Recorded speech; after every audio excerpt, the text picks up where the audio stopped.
Welcome to the Steelers by the Lake podcast. My name is James Grunt. Once again, by my co-host Cody. How you doing today, Cody? Oh, what up? I'm good. Got my Texas license stuff done today, so I'm officially a Texan. That's the word. Yeah. I don't like that because there's the actual NFL team called the Texan, and we're a Texans, and we're the Steelers by the Lake podcast. You're one of them. Anyways, I wore this to all the places I went today, and I kept getting like trashed on.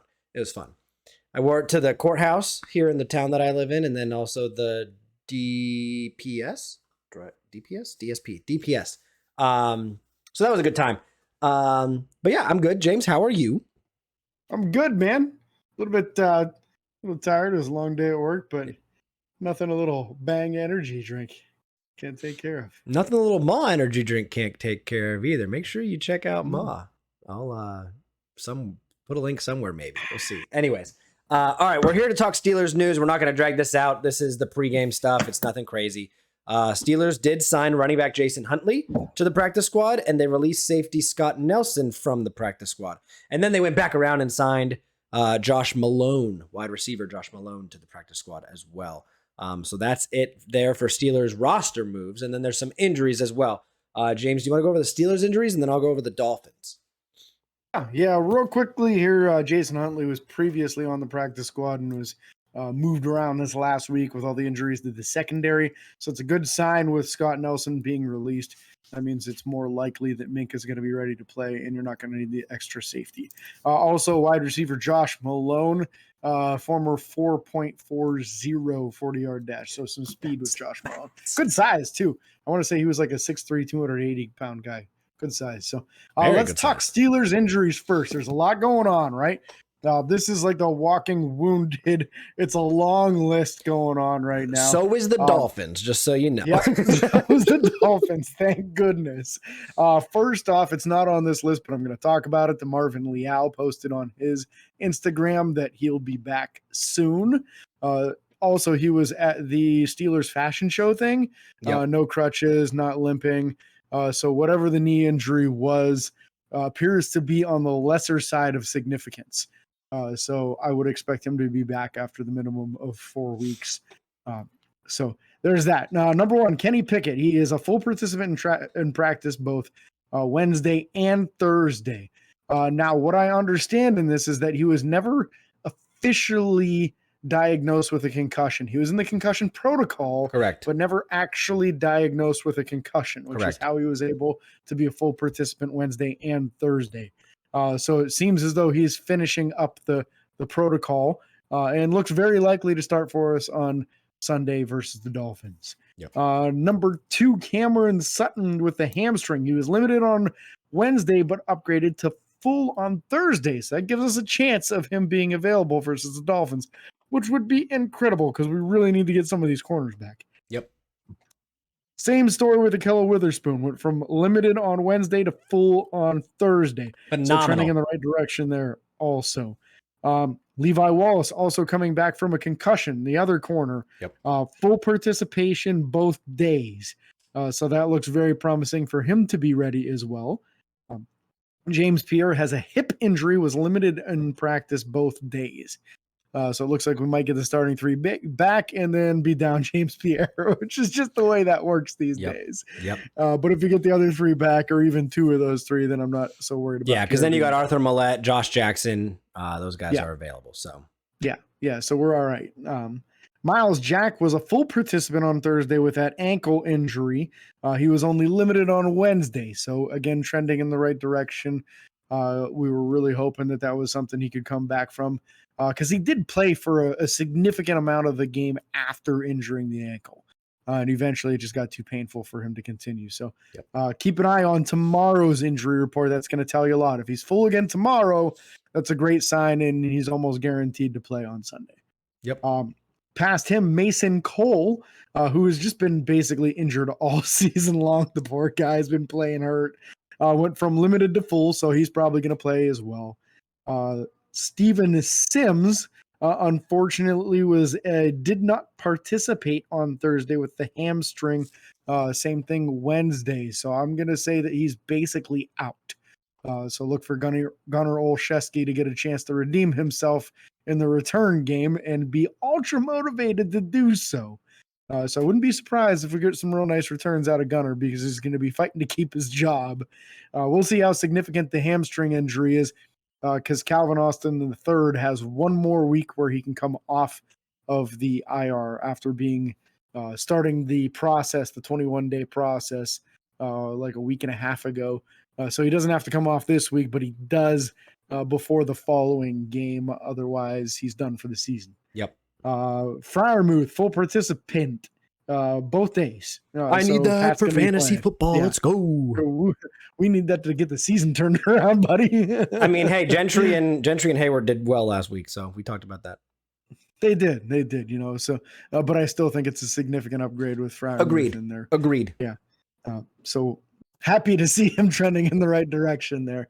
Also trending in the right direction, Chris Wormley with the ankle went from limited to full on Thursday. So looks promising for him as well. Cameron Hayward did not practice on Thursday, but it's just a coach's decision resting the player. So he got a day off. This would be commonly referred to by Mike Tomlin as a contusion to the birth certificate. So that would be the he's old. He's old. Yeah, I love that one. That's one of my favorite Tomlinisms right there is the contusion to the birth certificate. Yep. Final guy on the injury list, Larry Ogunjobi, who did not participate at all on Wednesday in practice, was a full participant on Thursday. So the Steelers really looking a lot healthier in a matter of one day. Yeah, and obviously TJ Watt's still out. Yep, TJ's still out, but he also posted on Instagram. I know that cool got pictures of himself. People hype. People are talking. He's definitely coming back soon. Yeah, he's definitely coming. My guess is either for the Eagles game or obviously after the bye. After the bye, he'd be back easy. I think it's the game after the bye. We'll see him. Then he'll be as safe as he can be. Really. Yep, 100%. Looking at the list of Dolphins players. I'm gonna try. So the list is not organized. I'm gonna try to go through it and keep everything organized a little bit here. Offensive line specifically first. Teron Armstead, one of their leading the starting tackle, did not participate on Wednesday with a toe injury. Now they did not update their Thursday practices, so I don't know if any of these things have changed. But offensive tackle Teron Armstead did not participate on Wednesday because of a toe injury. Greg Little, offensive tackle, had an Achilles injury, but was full participation. However, Achilles injuries, especially with linemen, a lot of weight and a lot of movement on that, could re-injure that depending on how long. I don't know how long he's been injured. Going past the list you have, Cody, does that have Thursday or is it just Wednesday? It's just Wednesday. Do you have Thursday? Okay. I'm sending you Thursday right now. I've got that. So that's fine. I'll be a little bit updated. So then also should be coming through on your right now. I got it. So with that being said, on Thursday, he was limited practice. So that makes sense. Greg Little was also limited practice. So he went from full participation to limited participation. So that's interesting with that Achilles injury. After that, looking at, you have a running back that was limited in practice, Raheem Mostert, with a knee injury, limited on Wednesday, full participation on Thursday. Going down this list, a quarterback, Skylar Thompson. Again, this would only be a big deal if you didn't. Tua's going to play this game. I believe Tua's coming back. So he was limited participation. And I think Teddy's back too. Teddy is back too. So he was limited participation. Wide receiver Jalen Waddle was limited on Wednesday with a shoulder injury. No injury update for Thursday. They don't even have him listed on Thursday. So that's okay. Tight ends, two tight ends, Durham Smythe and Tanner Connor, both. Tanner was full participation with a knee injury. Durham was limited participation with a hamstring. Durham was still limited, and Tanner was still full. Then looking at the defensive side, you had defensive end. You have a lot of defensive ends. Emmanuel Ogba, Christian Wilkins, and Zach Seiler, all limited participation with injuries. Backhand and another hand injury. All limited participation, all continued to be limited participation, except for Emmanuel Ogba, who did not participate with a back injury. So that's good for us. Not good for him. He's out of there. Yeah. There's no way he's playing. Outside linebacker Melvin Ingram, again, the birth certificate more than likely, and they want him to be ready because this is, again, a team he played for recently. They want him to be ready. Defensive backs, cornerbacks, you have a couple of these guys. Keon Crossan did not participate on Wednesday. Crossan also did not participate on Thursday. He's a good corner for them. You also have Xavier Howard resting for ages again with that. You also have Kadar Kohu, I believe that's how you pronounce his name. Limited participation with an oblique injury. He was still limited on Thursday. And then the last defensive back, Elijah Campbell, for full participation with a foot injury. They did not list any update on that at all for Thursday, so I'm not sure what's happening there. And then last but not least, the linebackers. You have an outside, or we already talked about outside linebacker Melvin Ingram. You also have inside linebacker Jerome Baker. Limited participation with a hip injury. Baker, again, limited participation on Thursday with a hip injury. That's big for us because he is phenomenal middle linebacker in the NFL. Very, very rangy too. Very rangy, good coverage, dude. Real disruptive. So that's a big opportunity for Pat Freiermuth and for Najee and anybody else playing in those positions, really. Yeah. So Pittsburgh is going up against the Miami Dolphins, in case you forgot already. We've been talking about it. We are going to go over our 3 keys to success. So, James, you want me to go first or you to go first? Doesn't matter to me. You can go first. Do we want to talk the Dolphins roster real quick? Yes. Excuse me. We can definitely do that. Roster wise, looking down their depth chart. Let's do offense first, obviously. Tua should be starting. I'm assuming he's going to be back. He's been cleared, so he should be fine. We'll see if he's shell shocked or not, though. Right? This could be a life changing thing. So he might be a little bit gun shy out there. Real important that you get pressure on him. And 2 weeks in a row. 2 weeks in a row. Not that we want to re-injure him at all, but you got to apply. You can't stop playing football. Wide receivers don't. 100% clarification. We would love to see Tua never injured again the rest of his career. Yes. No more concussions the rest of his life. That's what we would prefer. But put pressure on him and make him nervous. Yep. Tyreek Hill, Jalen Waddle, Cedric Wilson Jr., Trent Sherfield, all capable wide receivers. Very dangerous group there.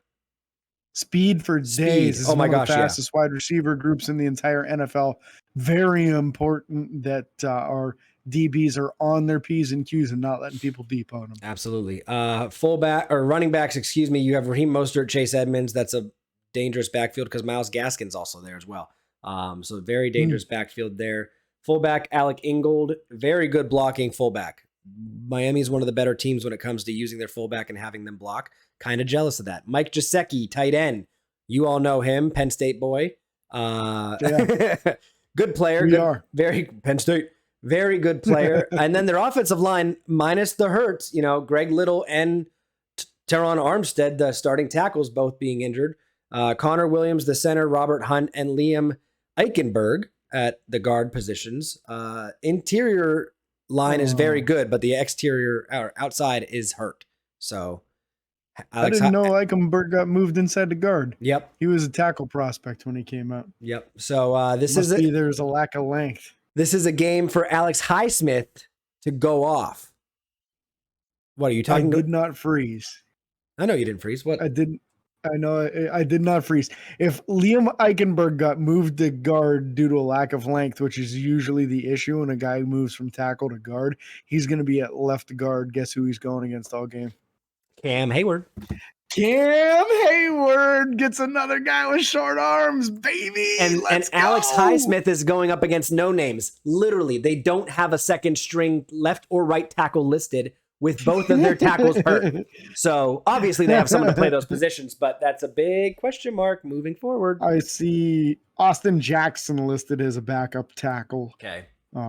So there's at least a guy with some pedigree. I feel like he was like a second-round pick or something, if I remember. Yeah, right. I think you're right. Well, you know what? But it's got an I next to his name, so he's probably injured as well. You want to go over defensive side of the ball? Yeah, he was a first-round pick in 2020. Nice. Defensive side of the ball. Let's go. So defensive line, they've got some pretty big names there with Christian Wilkins, Zach Seiler, Emmanuel Ogbah, Raekwon Davis.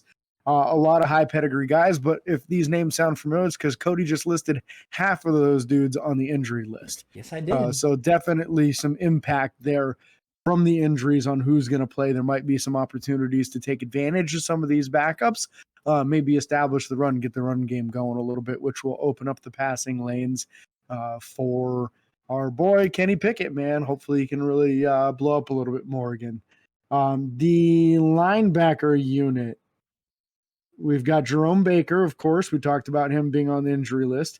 Melvin Ingram III and Jalen Phillips. And then on the inside, we also have Elandon Roberts and Sam Guavin. It looks like. Uguavin. I don't know. That sounds good. Yeah. So, again, injury list. So big if Jerome Baker is not able to go. The drop off after him could be enormous. So definitely looking very closely to see what's going on there. Cornerbacks, the top ones, Xavier Howard and Noah Igbenogany. Yep. If I remember that correctly. A lot of injuries in their secondary as well. Nick Needham, I'm seeing as an injured list. Cater that you were talking about, he was on the injured list. Xavier Howard, Keon Crossan was. Yeah. So Xavier Howard was the age one, though. So too. Yeah. So he'll play. Safeties, the starting strong safety, Brandon Jones, with the backup of Eric Rowe, and then starting free safety, Javon Holland, which I believe he was a fairly high pick as well. Mm-hmm. So that's what happens when you've been bad for a bunch of years. You end up with a lot of high draft picks on your team. And this team is drafted well. They started the season off really well, and then they kind of tailed off, and it all kind of happened the same time as the Tua injury. So you got to feel like they probably lost a little bit of momentum when that happened.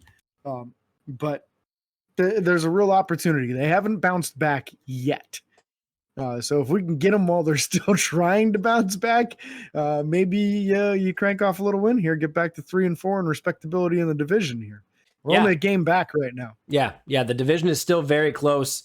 All these teams, Baltimore can't hold a lead at the end of the game. They've literally not led in the games that they lost for 14 seconds, which I think is hysterical. That's funny. So that is fun. And then obviously the special teams, Jason Sanders, the kicker, Thomas Morstead, the punter and placeholder. Morstead's a very capable punter. Expect them to be booming balls and putting us in bad field position. This is a game where Steven Sims and the return game needs to, take off again. And then Blake Ferguson, long snapper, because they matter too. Raheem Mostert, Jalen Waddle, the two kick return and punt return specialists. Tyreek Hill's the punt return one. So yeah, keys to success. My 3 keys to success. Number 1 is going to be the big one. Don't get beat deep. You can't allow, the speed's there. You can't allow Tyreek Hill, Jalen Waddle. You can't allow these guys to get past you, even though I want Tyreek Hill to go off this game because I have him on my fantasy team. I want him not to go off this team because I also have the Steelers defense on my fantasy team. So this is a bad week. Lots of yards, but no touchdowns. That's the key. Sure, that's fine. That is great. That is phenomenal. And no fumbles for him. Everyone else on the team can fumble. I don't care. Except Raheem Mostert. He's also on a different fantasy team. With that being said, if he throws an interception on like an end around, if he does like, that'd be bad. Does that count negative? Probably. I haven't looked at I don't know how the league's set up. I'll have to check. Now you're stressing me out about stuff. Anyways, the second key to success is going to be winning the turnover battle. I'm using this one specifically because I want to see Minka come out of here first time back in Miami with 2 picks. I think that would be awesome. Winning the turnover battle is just something that Pittsburgh, in the past, I realize Pittsburgh, when they've been dominant in turnovers, in years past, they win. Now it's been a little different recently because we've been turning the ball over more on offense sometimes. But with that being said, that's my big number 2. And the number 1, or I went 3-2-1. No, I didn't, because the not getting beat deep is still really big. But I think our offense needs to get going with Kenny in. If Kenny's going to start, I want to see the same kind of energy that we saw when Mitch came in and, went down and won us that game. The energy when he ran the ball, the energy when he picked up 3 third and longs. We need to see that consistency on offense. So I want to see the offense gelling. I want to see the offense getting moving. I want to see us putting up 30 points Sunday night, man. It'd be fun. It'd be fun to see that happen. Absolutely, man. Absolutely. I like those. A little different on my number one. I already talked about it a little bit earlier in the show. Pressure Tua. His young quarterback coming off of a couple of concussions. Again, we do not want to see him suffer any more concussions the rest of his life, let alone his football career. But pressure him, make him nervous, and make him run and see if you can force him into some mistakes. I think that could make a big difference in the show. Number two, take advantage of all these injuries on the defensive front and get the ball running, man, with an established run game that will really help Kenny and that passing offense out. So I think getting that run game going, establishing the run, and successfully moving the ball will make a difference in this game. And my final one, and maybe a little unorthodox here, but probably underrated, is listen to anything that Coach Flores tells you this week and on game day. That's fair. Nobody knows the Miami Dolphins on this roster better than Brian Flores does. There's no doubt in my mind he was instrumental in helping keep Tom Brady confused in that last game. And this man knows Tua. This man knows the Dolphins. He knows the offensive scheme being run. He knows the strengths and weaknesses of these players. And he's a defensive coach. He's going to know how to beat these guys on defense too. So it could be an explosive game for our offense and a good one for the defense as well if we just listen to Coach Flores. Yeah, absolutely. So again, we can't thank you guys for listening. Be sure to like and follow on Facebook, Twitter, Instagram, and YouTube. Subscribe and ring the bell. And until next time, this is your host, James and Cody, signing off. Peace.